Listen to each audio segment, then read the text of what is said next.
네, 성경은 창세기 6장 표시고 교재는 38쪽입니다. 성부와 성자와 성령의 이름으로. 사랑의 주님, 오늘도 우리를 말씀잔치에 초대해 주시니 감사드립니다.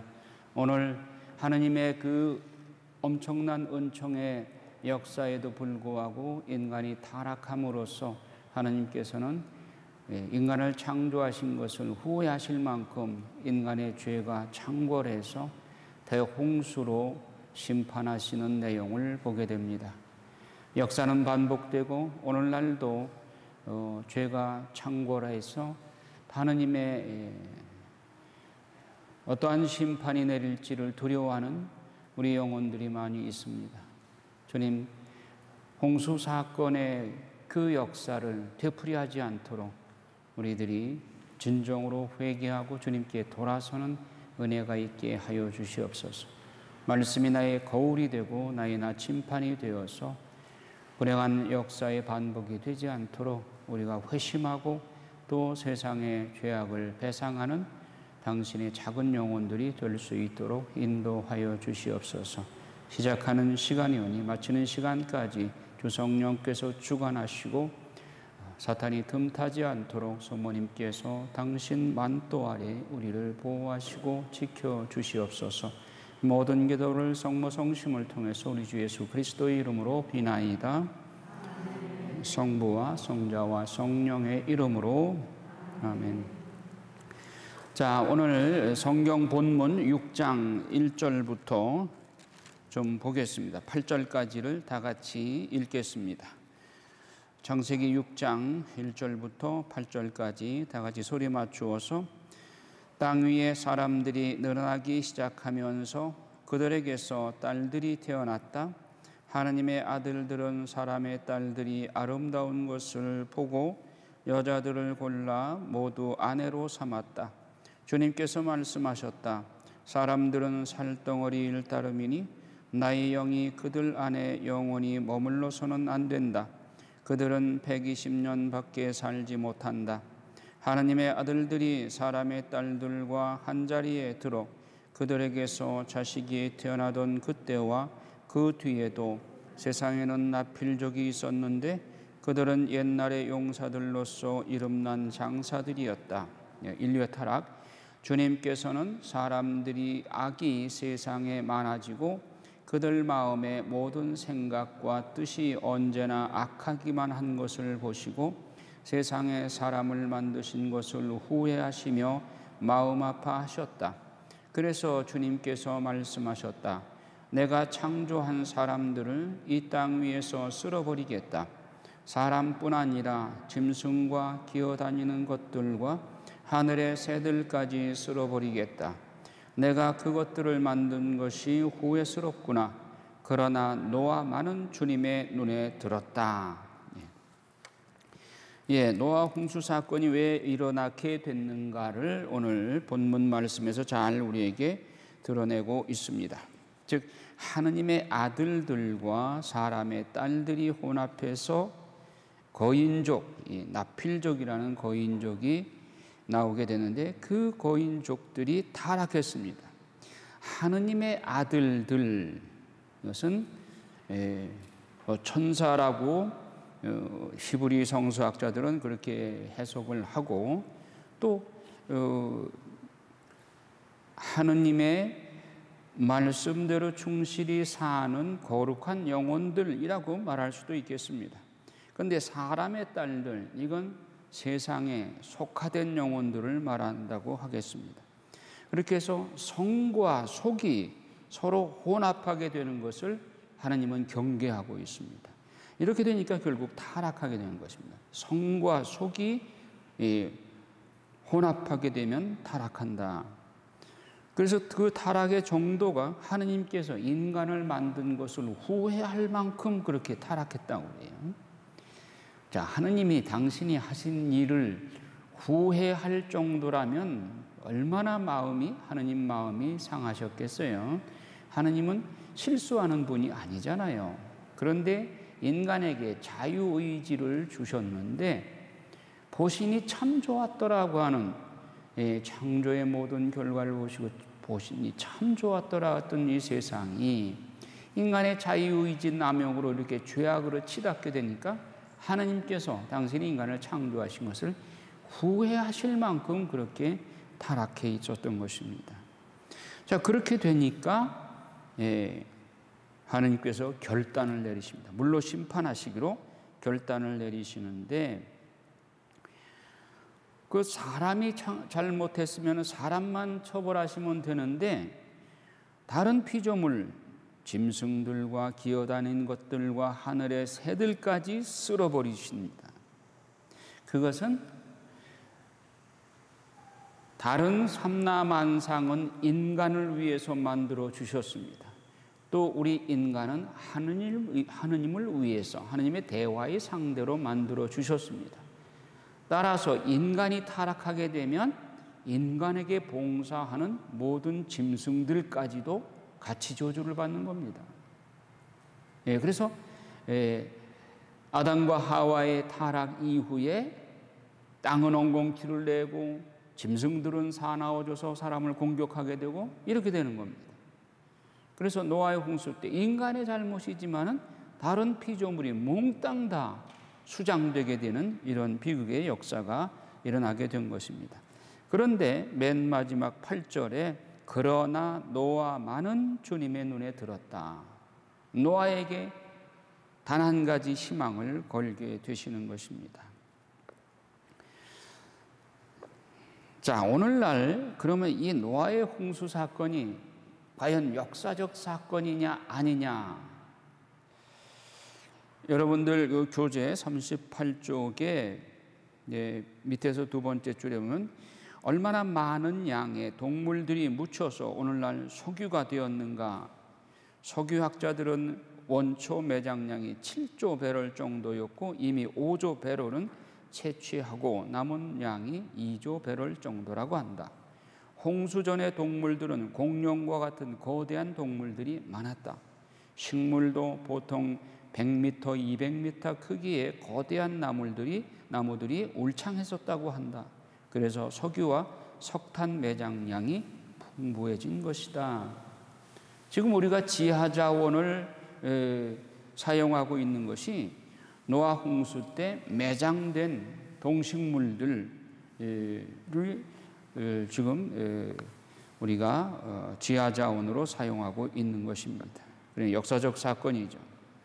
자, 노아 홍수 사건의 역사성 교재에 홍수 사건은 역사적 사건이었고 터키의 아라랏산 해발 5,165m입니다. 만년설입니다. 이 아라랏산 위에 방주가 내려앉았다고 합니다. 그래서 물이 아라랏산보다도 더 높이까지 찼었다는 증거이죠. 그러면 모든 동식물이 다 수장된 것이죠. 사람뿐만 아니라 노아 방주에 들어간 8명과 짐승들 외에는 한 쌍씩, 그리고 정한 짐승들은 7쌍씩, 그래서 모두 그 나머지는 다 모두 몰살당했다는 것이 분명합니다.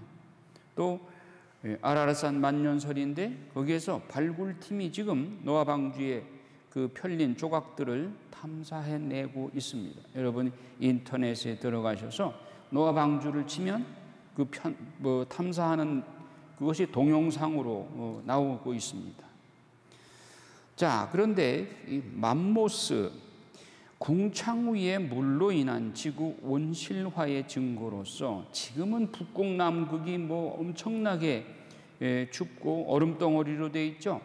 그러나 그 당시에는 궁창이 있었기 때문에 북극 남극도 다 같이 온실처럼 온화한 기후였습니다. 그래서 그런 곳에 맘모스 이런 동물들도 살았고 남극의 화렵수도 살았습니다. 이런 것이 어디에 드러나는가 하면은 이 거대한 동물들의 그 유해들을 보면은 그 뱃속에 이 남극 화렵수 같은 것이 나와요. 그 밑에 그 각주에 그런 내용이 나오죠. 그래서 지구 온실화의 증거로서 남극과 북극 등에서 발견되는 아열대 화렵수 잎 화석이 나오고 있다 하는 겁니다. 그리고 흥미로운 것은 우리 한자에 배선자를 한번 보세요. 배선자 보면 배 주변에 8팔자 9구자이죠. 배에 8명의 식구가 타고 있다고 하는 것을 배선자로 표현하고 있습니다. 이건 노아의 방주 사건을 그대로 글자 하나에 다 표현하고 있잖아요. 예. 또 희생이라는 한자 글자도 희생이라는 소우변에 양양자, 또 양양자 밑에 빼어날 숫자, 그리고 창과자. 그래서 그걸 해석하면 소와 양 중에 빼어난 것을 골라서 창으로 찔러서 제사를 바친다. 이게 희생이라는 거죠. 그리고 옳을 의자, 무엇이 옳은 것이고 어떤 사람이 의인이냐? 양양자 밑에 나자. 옳을 의자가 그렇잖아요. 양양자 밑에 나자잖아요. 내가 어린 양 밑에 있을 때 의인이 되는 것이다. 의로워지는 것이다. 이 한자를 만든 민족이 노아의 홍수 사건, 성경을 모르는 민족이 만들었다고 보기가 정말 무색할 정도로 정말 한자가 놀라운 그런 성경적인 의미를 담고 있는 내용들이 많죠. 그래서 한자를 저 중국 한족이 만든 것이 아니라 동이족, 우리의 조상들인 동이족이 만들었다. 그런 학설도 있습니다. 어쨌든 그건 학설에 맡기고. 자, 그런데 노아의 방주, 이게 역사적 사실, 역사적 사건이라고 말씀드렸습니다. 그래서 6장에 보면 노아에게 하나님께서 방주를 만들라라고 말씀을 하십니다. 근데 방주 크기가 어느 정도일까? 여러분 어떻게 상상을 하세요? 그저 한 10m, 15m 되는 조각배일까요? 거기에 어떻게 짐승들을 한 쌍씩 다 집어넣겠어요? 예, 그런데 성경은 고맙게도 방주의 크기를 자세하게 말하고 있어요. 자, 여러분 다 읽고 오셨겠는데 노아 방주의 크기가 어떤가? 14절에 보면 너는, 하느님께서 노아에게 명령하십니다. 너는 전나무로 방주 한 척을 만들어라. 그 방주에 작은 방들을 만들고 안과 밖을 역청으로 칠하여라. 물이 새 들어오지 않도록. 예, 너는 그것을 이렇게 만들어라. 방주의 길이는 몇 안마? 300안마. 여러분 안마라고 하는 것은 예전에는 자가 없었을 때였어요.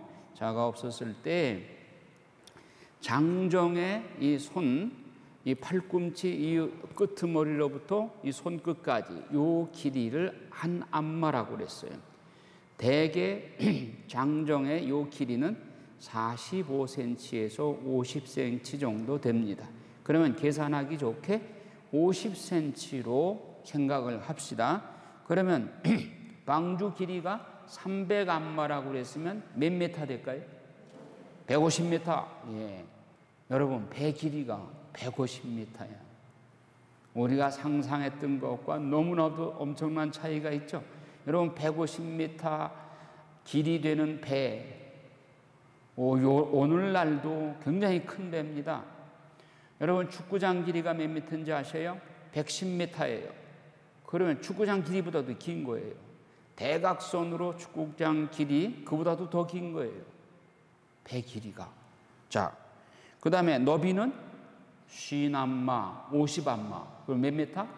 25m. 예, 너비가 25m면 우리 성당보다도 훨씬 더 큰 거예요. 더 넓은 거예요. 자, 그 다음에 높이는 30안마. 몇 미터? 15m. 15m면요. 이거 2배 높이, 예, 만한 것이죠. 그 아파트로 말하면 한 6층 정도 되는 거예요. 그런데 몇 층으로 만들려고 그랬어요? 3층. 자, 길이가 150m, 폭이 25m. 높이가 15m 되는데 그것을 3층으로 만들려고 그랬어요. 그러면 거기에 동물들 한 쌍씩 그리고 정한 짐승은 7쌍씩 들어갈 수 있을까요? 없을까요? 과학자들이 들어갈 수 있다고 말합니다.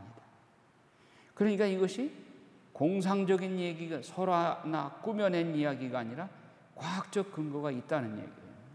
예.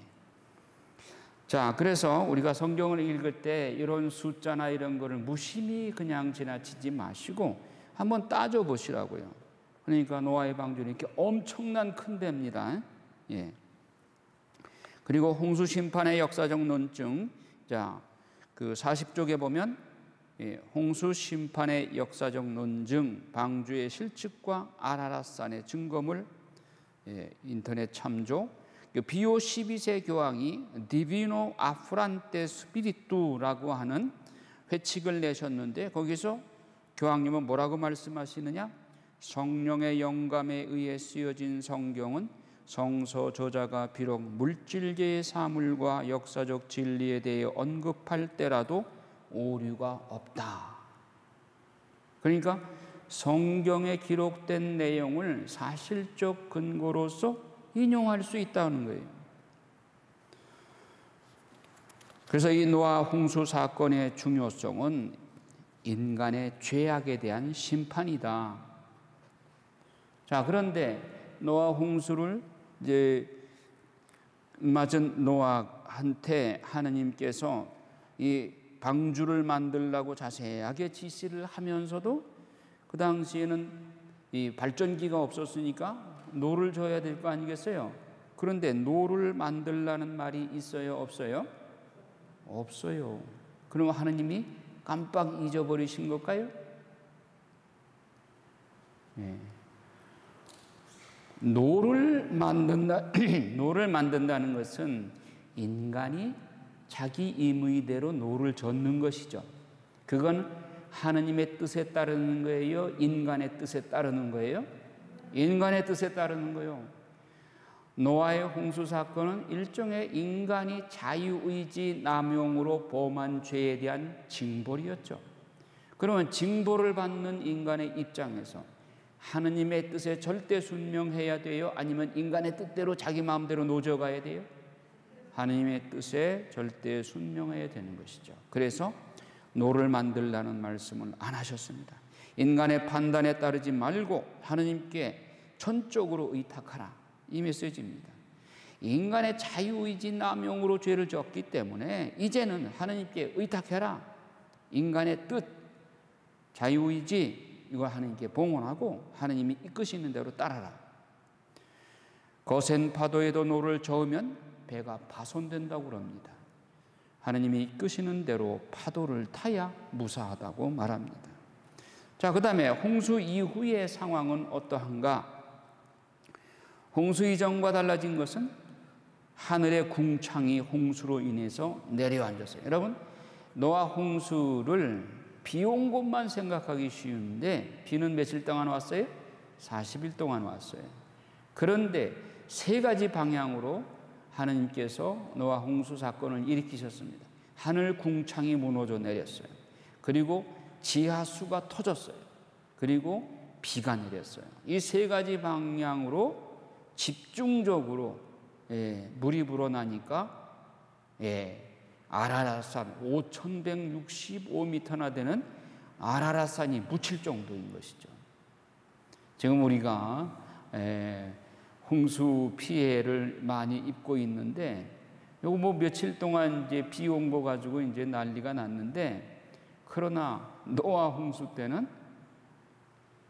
5,165m나 되는 그 높은 산이 묻힌 거예요. 산사태가 나고 물이 강을 넘치고 이런 정도가 아니라 완전히 묻혀버린 거예요. 근데 그게 비만 와가지고 어느 천년에 그렇게 되겠어요? 궁창이 쏟아져 내리고 지하수가 폭발하고 비가 내리고 이렇게 세 방향으로 일어나게 된 것입니다. 자, 그래서 홍수 이후에 궁창이 없어져 버렸습니다.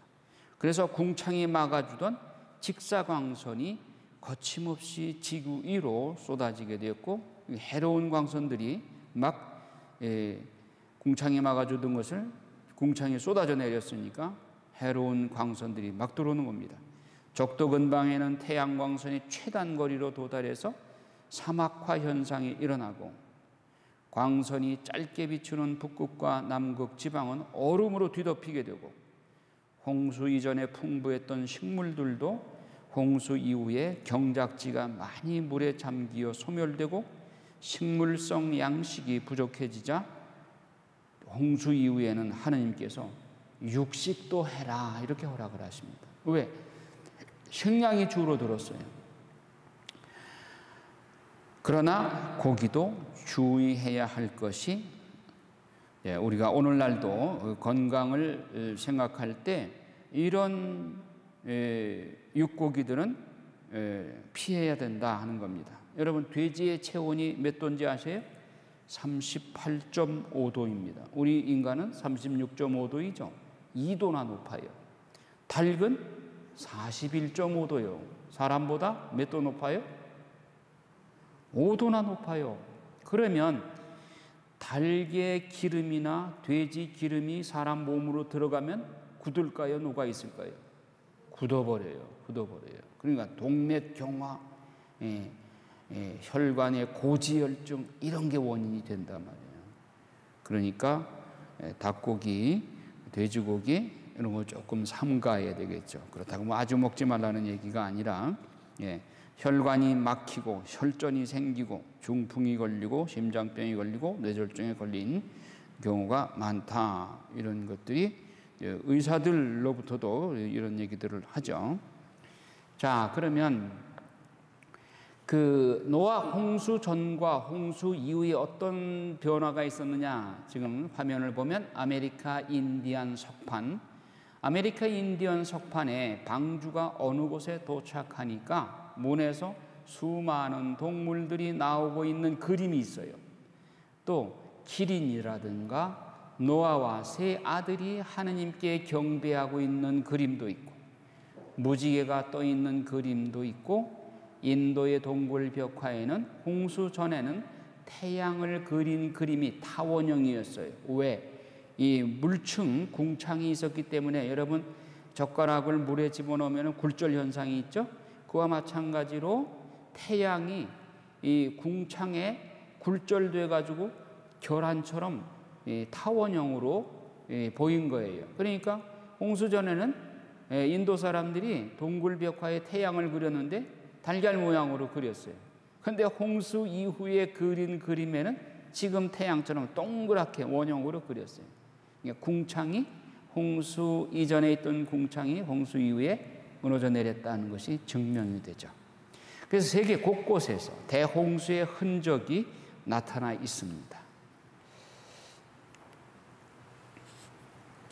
그래서 6장 아까 우리가 본문을 읽었듯이 나필족의 등장이 결국은 죄의 온상이 되었다. 이걸 소위 섞임죄, 즉 하느님의 아들들과 사람의 딸들이 혼합하여 생겨난 족속, 이것을 소위 섞임죄라고 그러는데, 여러분 이스라엘 백성들을 하느님께서 가나안 복지에 들어가서 가나안에 7 부족이 있었는데 그 7 부족과 섞여도 된다고 그랬어요? 아니면 그들을 모조리 몰아내라고 그랬어요? 몰아내라고 그랬어요. 그들은 그러면 인간차별하는 건가? 그게 아니라 그들이 워낙 하느님을 거스린 온갖 흉측한 죄악에 빠져 있고 우상 숭배에 빠져 있기 때문에, 이스라엘 내가 선택한 너희들은 저들과 어울리게 되면 저들 우상 숭배에 같이 섞이게 되고, 그리고 그들의 문화 풍습인 흉악한 범죄를 같이 저지르게 되니까 그들을 몰아내고 그들 죄를, 그리고 그들의 우상들을 모조리 쳐내라, 그렇게 말씀했던 것입니다. 소위 이것이 섞임죄를 금하라는 이야기죠. 그들과 결혼하지 말라는, 결혼하게 되면 결국은 그들의 풍습을 따를 수밖에 없고 그들의 우상을 따라갈 수밖에 없는 것이죠. 불행하게도 이스라엘은 이 하느님의 말씀을 안 들었어요. 결국은 가나안의 원주민들의 우상을 따라 섬기게 되었고 하느님 거역하게 되었고 그리고 그들과 섞여 살게 됐기 때문에 그들이 저지르는 죄악들에 이스라엘이 빠져들게 되었던 것이죠. 자, 그래서 그것이 소위 섞임죄가 이게 음란죄의 원조가 된 것입니다. 그래서 나필적이 음란죄의 원조이다. 자, 여기서 우리가 오늘날 한국의 매스미디어의 발달과 초고속 인터넷, 스마트폰의 급진적인 발전으로 인해서 좋은 정보도 많이 얻을 수 있지만 음란 문화도 급속도로 많이 확산이 됩니다. 소위 포르노그래피가 음란 문화의 이런 안 좋은 영향들이 오늘날 청소년들에게도 무방비 상태로 침입해 들어오는 것입니다. 오늘날 한국 사회가 청소년들의 섹스 문화로 몰고 가는 데에는 두 가지 압력이 있다고 합니다. 하나는 문화적 압력이요, 다른 하나는 또래 압력이라고 합니다. 그 TV에 이런 그 문화적인 안 좋은 영향들을 주는 그런 것들이 많습니다. 소위 섹스 이퀄 게임이라고 하는 그릇된 가치관들, 이게 문화적 압력이죠. 그러니까 TV 드라마들 보면 요즘 아주 굉장히 불건전한 내용들이 TV 드라마에 많이 나오죠. 그리고 동성애를 찬양하는 것 같은 그런 내용들도 많이 있습니다. 근데 그런 걸 한 번, 두 번 접하다 보면 그래도 되는가 보다. 이런 문화적 압력에 청소년들이 착각에 빠질 수 있단 말이죠. 그리고 거듭된 불건전한 드라마들, 그것을 자꾸 보다 보면 행동으로 옮기게 된답니다. Seeing is doing. 이 반복된 방향이 사회 윤리 의식과 판단을 마비시키는 겁니다. 그래서 우리가 성모님도 TV 드라마 이런 거 보지 말라고 말씀하시는 이유가 그런 것입니다. TV는 포르노의 야동이라는 그 이름은 아주 귀엽고 예쁜 이름이잖아요. 근데 그게 다 음란 포르노란 말이죠. 영양물로, 오락물로 둔갑을 시켰습니다. 연예 기획사의 상당수가 이 포르노를 모방하고 뮤직비디오를 제작을 하고, 그래서 청소년 대상으로 섹스 마케팅을 하고 있는 것이 우리나라의 불건전한 문화가 한국의 고도로 발전된 매스미디어의 영향을 받아서 급속도로 전파되고 있는 것입니다. 이러한 광고 범람이 또다시 정말 예수 그리스도는 십자가에 못 박고 있다라고 그 이광호 베네딕토 박사가 사랑과 책임 연구소장이신데, 이분이 이 분야에 굉장히 깊이 연구를 하게 되었고 원래 대학 교수였어요. 그런데 청소년들이 이런 데 빠져 있기 때문에 내가 이럴 때가 아니라, 국문학자인데 단순히 국어 교수 하는 것보다 청소년들이 이렇게 병들어가고 있는 청소년들을 위해서 내가 이것을 정말 바로잡기 위해서 이 방면에 내가 전문가가 되어야 되겠다 해서 사랑과 책임 연구소장으로 연구소를 운영하고 있습니다. 자, 그리고 오늘날의 학교의 성교육, 이게 그냥 피임 교육으로 끝납니다. 성결 교육 이런 데 치중하기보다는 피임 교육으로 그냥 끝나버려요. 그러나 피임 교육이 근본 대책이 될 수는 없습니다. 콘돔과 피임 사용, 실패율도 높고 임신하면 어떻게 되나, 애들은 고민하다가 낙태하러 갑니다. 이것이 살인의 심리적인 불안을 조성하고, 그런데 고민에 빠진 아이들은 마음이 벌써 병들기 시작합니다. 청소년들 사이에 순결을 지키는 친구들이 아주 소수이기 때문에 그런 아이들은 왕따 당해버려요. 주변에서 놀림감이 되고, 이런 소외감을 극복하기 위해서 소위 또래 압력이라고 해요. 자기 친구들이 다 많은 사람들이 그쪽으로 빠져 있는데 혼자 이렇게 순결을 지키려고 그러니까 왕따 당해요. 그러니까 그 또래들의 압력에 못 이겨서 원치 않지만 따라가는 경우도 많다는 얘기예요.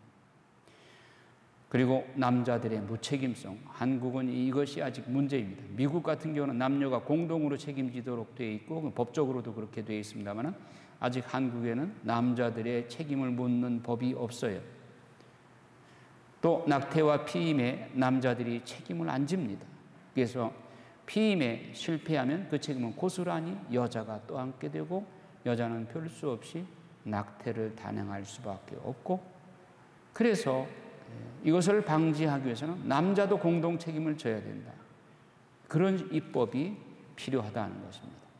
또 성에 관한 교육은 근본적으로는 성이 가진 진실과 성의 총체적 책임, 즉 하나님께서 우리에게 성을 허락하신 그 숭고한 뜻을 우리가 그 근본 뜻을 배우고 그 근본 뜻에 벗어나지 않도록 해야 되는 거예요. 육체적 쾌락만을 누리고 그것은 동물적인 쾌락입니다.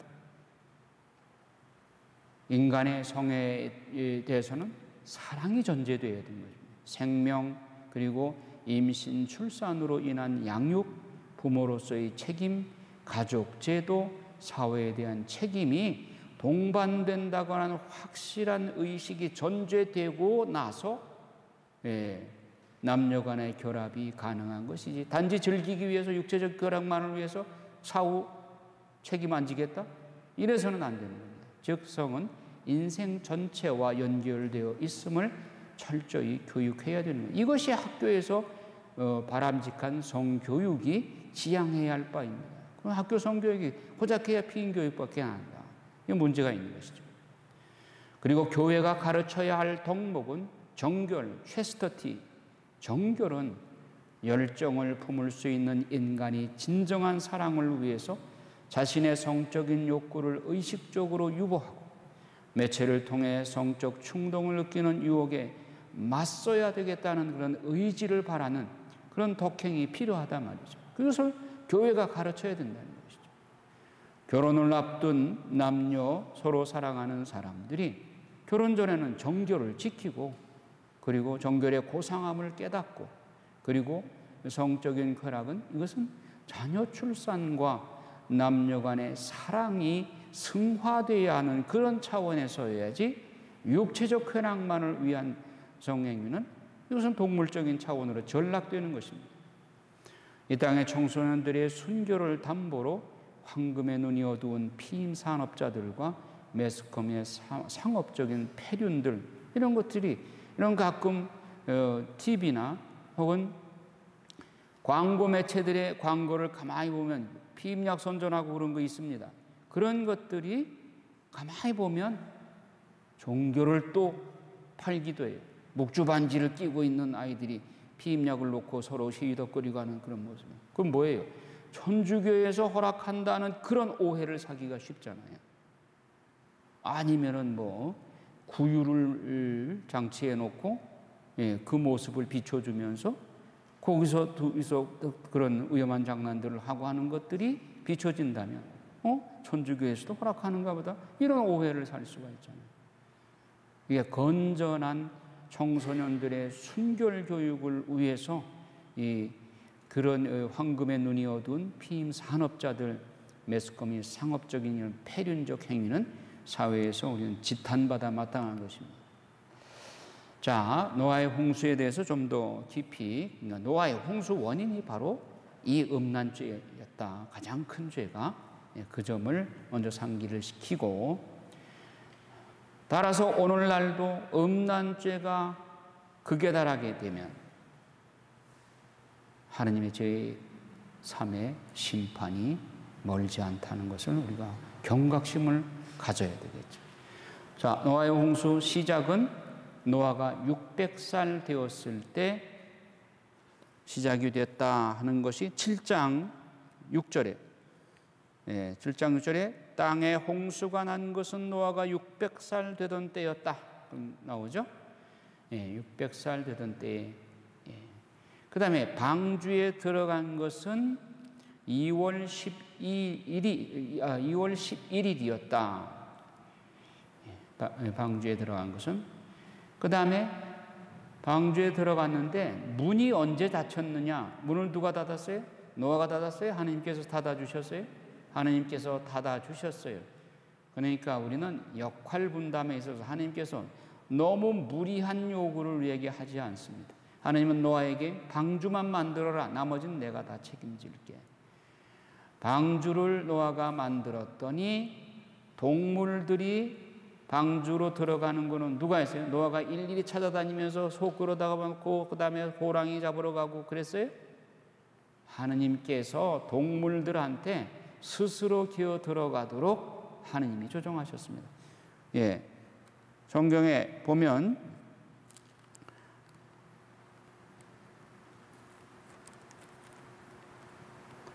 15절, 7장 15절에 보면 살아 숨쉬는 모든 살덩어들이 둘씩 노아에게 와서 방주로 들어갔다 그랬죠. 예, 노아가 회초리 들고 동물들을 이랴이랴 하면서 방주로 들여보낸 것이 아니라 스스로 들어갔어요. 하나님께서 그들에게 그렇게 들어가도록 만들어 주셨던 것이, 문을 닫아 주신 것도 하나님이 닫아 주셨다. 그런데 한 쌍씩만 들여보낸 것이 아니라 부정한 짐승들은 한 쌍씩, 정결한 짐승은 7쌍, 7쌍을 들여보낸 이유는 7장 2절에 보면 정결한 짐승은 모두 순놈과 암놈으로 7쌍씩, 부정한 짐승은 순놈과 암놈으로 한 쌍씩 데려가거라 했죠. 왜 7쌍씩 정결한 동물을 들여보냈을까요? 제사 제물로 홍수가 끝나게 되면 내리자마자 하느님께 제사 바치라는 뜻으로 7쌍씩 정결한 짐승들을 들여보내도록 한 것입니다. 자, 그런데 노아 홍수가 며칠간 계속됐느냐? 성경을 읽어보면 물이 불어나는 데만 150일 걸렸습니다. 그렇죠? 7장 23절에 보면 노아와 그와 함께 방주에 있는 사람과 짐승만 남았다. 물은 땅 위에 150일 동안 계속 불어났다. 그랬죠? 그 다음에 물이 줄어드는데도 150일 걸렸어요. 그러니까 물이 불어나고 물이 줄어들고 합치면 300일이에요. 1년 가까이 된 것입니다. 자, 아라랏산은 5165m입니다. 그래서 제2년 1월 1일 날 땅이 마르기 시작을 했어요. 2년 2월 27일 날 땅이 다 말랐어요. 그래서 땅이 다 마르니까 방주에 있는 동물들이 방주에서 나오게 됩니다. 그래서 방주에 들어간 지 1년 17일 만에, 문 닫힌 후 1년 10일 만에 노아 홍수가 끝난 겁니다. 그 다음에 노아 홍수 끝에 하나님께서 새로운 희망을 주시면서 계약을 맺으시는데 9장에 보면 노아와 계약을 맺으시다 나오죠. 그래서 하나님께서 노아와 그의 아들들에게 복을 내리시며 말씀하셨다. 자식을 많이 낳고 번성하여 땅을 가득 채워라. 땅의 모든 짐승과 하늘의 모든 새와 땅바닥을 기어다니는 모든 것과 바다의 모든 물고기가 너희를 두려워하고 무서워할 것이다. 요 앞에 자식을 많이 낳고 번성하여 땅을 가득 채워라, 이것은 하나님께서 아담에게 하신 말씀과 같죠. 그러니까 이것은 하나님께서 노아를 통해서 다시 재창조를 시작하시는 것이라고 할 수 있어요. 사실 우리는 아담의 후손이라기보다 노아의 후손인 거예요. 노아 한 가족 이외에는 다 쓸어버리셨으니까. 그래서 하나님께서 노아 가족을 통해서 새로운 시작을 하시는 것입니다. 그런데 달라진 것은 무엇이냐? 첫 창조 때 아담과 하와에게는 식물만 먹으라고 했어요. 그런데 이제 식물이 공창이 쏟아져 내리고, 그래서 남극 북극이 얼음덩어리가 되고 농토가 또 일부는 사막이 되고 이렇게 되니까 식물만 가지고는 곡식이 너무 절대적으로 부족해. 그러니까 이제는 짐승도 먹어라. 그래서 9장 3절에 보면 살아 움직이는 모든 것이 너희의 양식이 될 것이다. 내가 전에 푸른 풀을 주었듯이 이제 이 모든 것을 너희에게 준다. 다만 생명 곧 피가 들어있는 살코기를 먹어서는 안 된다. 예, 나는 너희 각자의 피에 대한 책임을 물을 것이다. 고기는 먹되 생피를 먹지 마라. 왜? 피는 생명이니까. 그런 뜻입니다. 그리고 계약의 표징으로 무지개를 세우십니다. 그래서 무지개가 희망의 새로운 언약이다. 예. 자, 홍수 심판의 역사적 논증 아까 말씀드렸습니다. 예.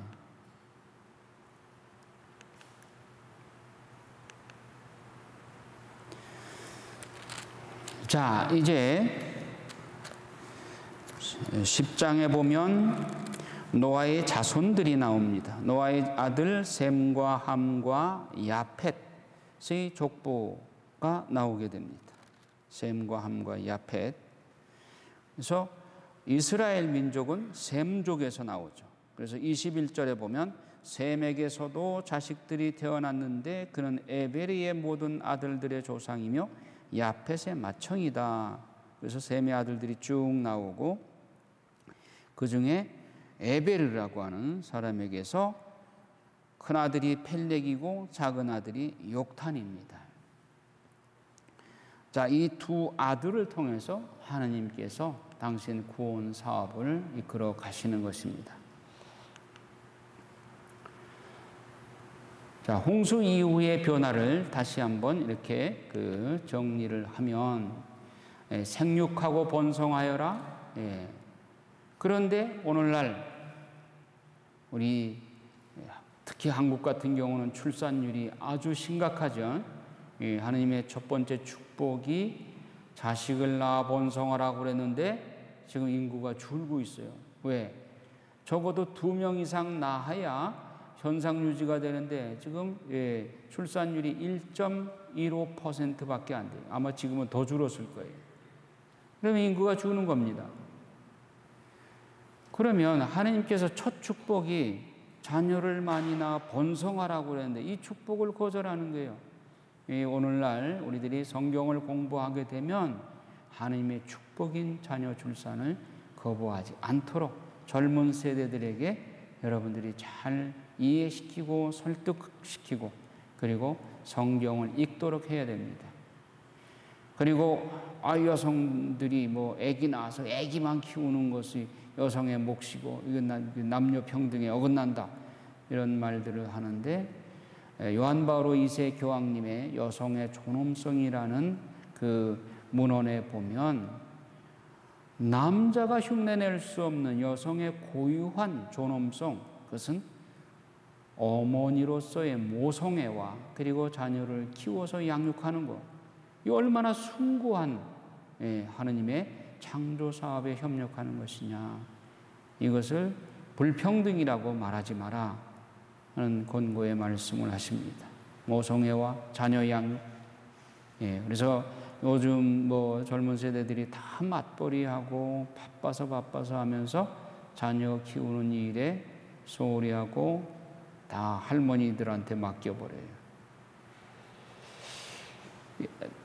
그렇게라도 하면서라도 낳기만 하면 좋은데 좀 안 낳으려고 그래요. 그게 더 문제예요. 그래서 남자의 직업에 동등하게 참여하는 것이 반드시 여성의 존엄이냐? 그건 아니라고 생각합니다. 이스라엘 백성들이 참으로 위대한 민족성이 뭐냐 하면은 여성은 자녀 양육하고 자녀 낳아서 양육하는 것을 최고의 영예로 생각하고 남자들은 부인이 자녀를 낳아 키우는 것을 그렇게 협조를 잘해줍니다. 그리고 부인이 임신하게 되면 절대로 부부싸움 안 해요. 왜? 임신한 아기하고 엄마하고는 이게 직통전화선이 연결돼서 엄마 기분 상태가 바로 태아에게 그대로 전달이 됩니다. 부부싸움으로 엄마가 마음이 불안하고 이렇게 우울하다. 그러면 태아도 몸둘 바를 모르고 그래 놀라 있는 것입니다. 그래서 임신한 엄마는 항상 평화로운 마음으로 그리고 시편을 소리내어서 읽어주어서 태아가 들을 수 있도록 영혼은 나이가 많고 적고가 없다고 그랬습니다. 영혼은 태아의 영혼이나 어른의 영혼이나 똑같아요. 그래서 영적인 영양분을 공급할 때 태아도 그 영적인 은혜를 받아 누리게 되는 것입니다. 따라서 이스라엘 백성들에게서 태교가 그렇게 굉장히 중요시 여기는 것이 결국은 이스라엘 백성들이 노벨상을 한 30%를 탄다고 그러잖아요. 소수민족임에도 불구하고 그만큼 양육에 있어서 즉 교육을, 자녀 교육을 그렇게 하느님 중심으로 시키기 때문에 그렇게 우수한 민족이 나오는 것이라고 말할 수 있겠습니다. 자, 9장에 아까 9장 20절 이하에 보면 농사를 짓던 노아가 포도밭을 가꾸는 사람이었는데 그가 포도주를 마시고 취해서 벌거벗은 채 자기 천막 안에 누워 지내게 됐어요. 그런데 이렇게 잠들어 있는 것을 아들 함이 자기 아버지의 알몸을 보고 밖에 있는 두 형제에 가서 알렸다고 그러는데 흉본 거죠. 그런데 셈과 야펫이 그 얘기를 듣고 겉옷을 집어 둘이서 그것을 어깨에 걸치고 뒷걸음으로 들어가 아버지의 알몸을 덮어드렸다. 그들은 얼굴을 돌린 채 아버지의 알몸을 보지 않았다. 노아는 술에서 깨어나서 작은 아들이 한 일을 알고 이렇게 저주를 합니다. 가나안은 저주를 받으리라. 가나안은 누굽니까? 함의 아들입니다. 아니, 함이 잘못을 했는데 왜 함의 아들인 가나안에게 저주를 내렸을까요? 자, 여기서 우리가 따져봐야 될 것이 한 가족의 가장이 잘못하게 되면 그것이 가족 전체에게도 영향을 미칠 수 있다는 것입니다. 반대로 한 가족의 가장이 정말 거룩하게 충실하게 산다면 가족 전체가 축복받을 수 있는 것입니다. 아까 노아만은 거룩했다 하는 말씀이 나왔죠. 노아의 가족 7명이 다 거룩했다는 말씀은 아니었어요. 노아만은 거룩했다. 그러니까 노아가 거룩하니까 노아의 다른 가족 7명도 같이 덩달아 축복받은 거예요.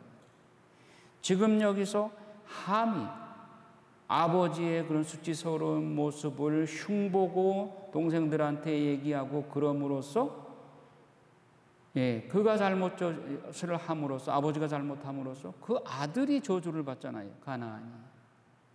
자, 우리가 여기서 뭘 교훈으로 받아들여야 되냐면 여러분 각자는 여러분 가정의 영적인 호주입니다. 따라서 영적인 여러분들의 가정의 호주로서 여러분들이 가정을 거룩하게 지키고 가정을 거룩한 분위기로 만들어 갈 때 여러분 가족 전체가 축복을 받을 수 있는 거예요.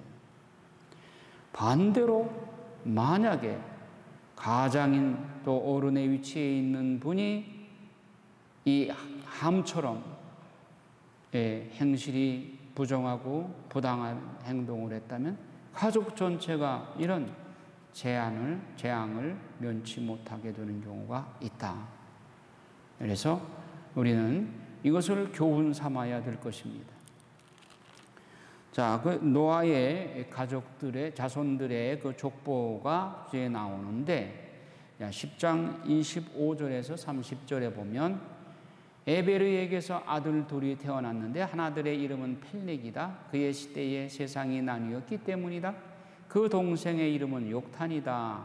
그런데 욕탄은 후손들이 이렇게 있어요. 이렇게 나왔는데 이들이 모두 욕탄의 아들들이다. 그들의 거주지는 메사에서 동부 산악지대인 스파르 쪽까지 갔다. 10장 30절에 그들의 거주지는 메사에서 동북 산악 지방인 스파르 쪽까지 갔다. 이것을 어떤 학자가 비록 혼자 주장하는 것이긴 하지만 들어보면 좀 흐뭇합니다. 우리에게는 한국 민족의 기원이 바로 이 욕탄의 후손이 아닌가 그런 주장을 하는 분이 있어요. 믿거나 말거나 하지만 한번 들어보세요. 메사에서 스파르까지 가는 동편산으로 갔다고 한다. 산은 히브리어로 아르이다. 아르는 산맥이다. 욕탄 민족은 동편 산맥을 넘어 중국 그리고 한국까지 왔다는 학설이 있어 주목이 된다. 하느님은 펠렉의 후손인 이스라엘과 동생 욕탄의 후손인 한국 민족을 선택하셨다는 것이다. 하느님은 구속사에 있어서 두 민족을 선택하시어 먼저 이스라엘을 들어 쓰시고 한국 민족을 후에 쓰시려고 숨겨 놓으셨다는 것이다. 그래서 한국은 동방의 이스라엘이라는 것이다. 그런데 두 나라의 국화가 무궁화예요. 샤론. 이게 우연의 일치 아니라고 저는 봅니다. 지구상에 우리나라만 건국기념일을 개천절이라고 부르죠. 그 신앙 없을 때 우리 선조들이 벌써 10개자 하늘천자를 썼어요. 개천절. 하늘이 열린 날이라는 뜻이다. 이스라엘도 이사야서 64장 1절에 바빌론 포로에서 돌아와 하늘을 가르고 강림하소서. 이게 개천이잖아요. 하고 기도하였다. 이스라엘은 10계명으로 나라를 세웠고 1계명이 한 분이신 하나님을 공경하라이다. 그런데 미국 찬송가 346번에 아리랑이 들어있대요. 근데 아리랑이 뜻이 무엇이냐? 아리랑을 뜻을 풀이해 놓은 거를 여러분들이 인터넷에 찾아보면 정설이 없어요. 구구각색이에요. 그런데 이분은 이렇게 해석하는 거예요. 알 하면 하느님이에요. 알 혹은 엘, 이스라엘, 이스라엘이 엘리가 하느님이잖아요. 하느님과 겨루어 이긴 자라는 뜻으로 야곱을 이스라엘이라고 불렀죠. 알 혹은 엘은 하느님을 뜻합니다.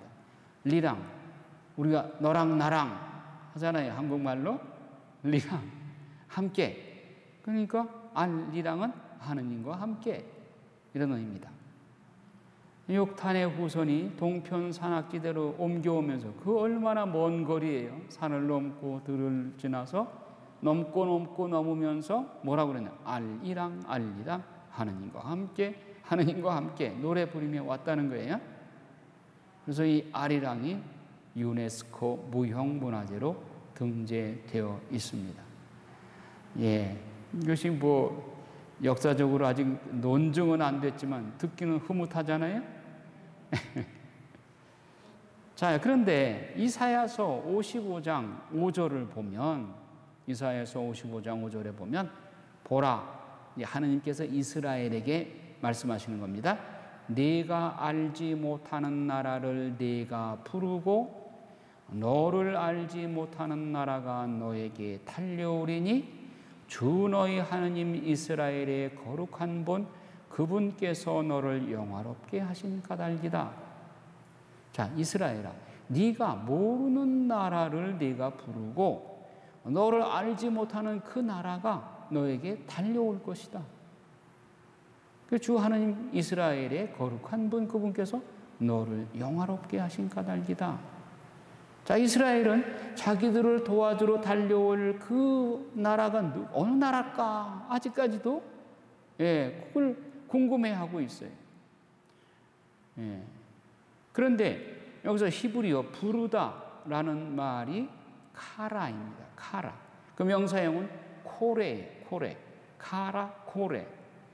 첫 알파벳 알렙은 흔히 히브리어 알파벳이 알렙, 베이트 이렇게 시작해가지고 맨 끝에 그 알파벳이 타우거든요. 알렙부터 타우까지 22자예요. 그런데 히브리어는 거의 상형문자처럼 그 동물의 모습을 본떠서 이렇게 만들고 혹은 그 알파벳 하나하나가 상징적으로 표현하는 것이 있어요. 첫 글자 알렙이 하느님을 뜻해요. 첫 글자 알렙이. 자, 그러면 부르다가 카라라고 했고 명사형이 코레라고 그랬습니다. 첫 글자 알렙이 하느님을 상징하니까 하느님이 부르신다. 하느님의 부르심. 그러면 코레아가 되잖아요. 하느님이 부르심. 내가 알지 못하는 나라가 바로 코레아다. 반응이 없으세요, 여러분들? 이런 관점에서 한국이 유난히 이스라엘의 회두에 관심이 많고, 여러분 이스라엘에 가보면요, 맨 한국 선교사들이, 물론 개신교 선교사들이 많지만, 북한에서 탈북자들이, 젊은 청소년들이 많아요. 이 청소년들이 와서 개신교로 많이 넘어가죠. 개신교가 선교를 아주 적극적으로 하니까. 그러니까 개신교에서 은혜 받고 그 사람들이 기도하는 중에 소명을 느낀 거예요. 내가 이럴 때가 아니다. 하느님의 선민인 이스라엘에 그리스도를 받아들이도록 선교사로 가야 되겠다. 그러기 위해서는 영어를 먼저 배워야 되겠다. 필리핀에 영어 배우러 간 사람들이 많아요, 지금. 북한 탈북자들 중에서 한국에 와서 개신교에 들어가서 은혜 받고 사명을 느껴가지고, 기도 중에 사명을 느꼈다고 하면서 이스라엘의 선교사로 파견되기 위해서 필리핀 가서 영어 훈련하는 사람들이 많아요. 한국인들의 마음에 이스라엘의 회개에 관심을 갖고, 여러분 김종철 PD의 그 있잖아요. 유튜브에 나오잖아요. 김종철 PD는 아주 거기에 목숨 걸었어요. 1년에 10번 이상 가잖아요. 그 사람 아주 SBS 그 기자로서 난리던 사람이에요. 그런데 사명을 느끼고 완전히 다 접고 그 일에만, 이스라엘의 회두를 위해서만 지금 매진하고 있죠. 한국이 유난히 이스라엘에 대해서 관심을 갖는 것, 이거 하느님의 부르심이 아닐까. 그러니까 그야말로 하느님의 부르심, 코레아. 이 말이 전혀 근거 없는 말은 아니다 하는 얘기를 하고 싶습니다. 자, 그런데 11장에 가면 또 우울한 역사가 나옵니다. 바벨탑 사건. 바벨탑의 의미 해석과 인간 나라의 건설의 의미. 국가 성립의 3대 요소가 있습니다. 영토, 국민, 주권. 그렇죠? 영토, 국민, 주권입니다. 지금 나필족은 시나르 지방이라는 영토를 차지했어요. 지방에 거주했어요. 그리고 국민, 나필족이 지금 많이 퍼졌어요. 한 나라를 건설할 만큼 사람들이 많아졌어요. 그 다음에 주권, 뭐라고 그랬습니까?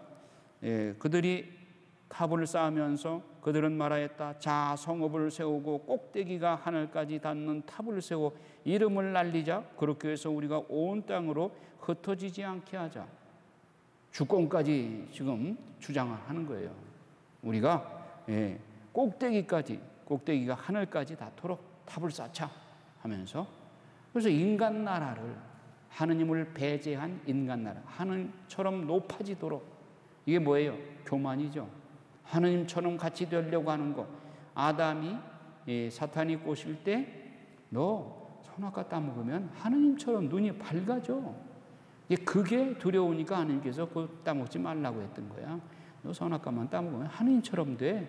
하느님처럼 되려고 하는 마음. 이게 바벨탑 사건이 말하자면 아담과 하와의 선악과 사건의 또 다른 범행인 것입니다.